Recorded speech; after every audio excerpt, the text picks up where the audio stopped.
যশোরে আজ তাপমাত্রা 9 ডিগ্রি সেলসিয়াস। নোয়াপাড়া থেকে বিস্তারিত জানিয়েছেন সহকর্মী নজরুল ইসলাম মল্লিক। যশোরে শীতের তীব্রতা অনেক বেড়েছে। আবহাওয়া সূত্রে আমরা জেনেছি আজকে সর্বনিম্ন তাপমাত্রা যশোরে 9 ডিগ্রি সেলসিয়াস। এই শীতে সবথেকে অসুবিধায় পড়েছে কর্মজীবী মানুষ এবং কৃষকরা। তারা কৃষিকাজ করতে পারছেন না। এই শীতের কারণে জেলার বিভিন্ন উপজেলায় সরকারি এবং বেসরকারি হাসপাতালগুলোতে শীতজনিত কারণে শিশু বৃদ্ধরা আক্রান্ত হয়ে চিকিৎসা গ্রহণ করছে।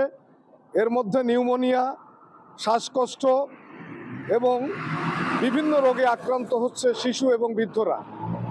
আমরা দেখেছি শীত নিবারণের জন্য আগুন জ্বালিয়ে গ্রামাঞ্চলের মানুষ আগুন জ্বালিয়ে শীত নিবারণ করার চেষ্টা করছে এবং কর্মজীবী মানুষ যাদেরকে দিন এনে দিন খেতে হয় তারা বিভিন্ন জায়গায় কর্মের জন্য ছুটে বেড়াচ্ছেন।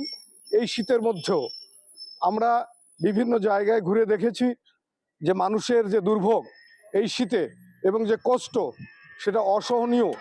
গতকালকে যে তাপমাত্রা ছিল তার থেকেও আজকে যশোরের তাপমাত্রা অনেক কম এবং মানুষ শীতের কারণে দারুণ কষ্টের মধ্যে আছে। এই ছিল যশোর থেকে শীতের সর্বশেষ।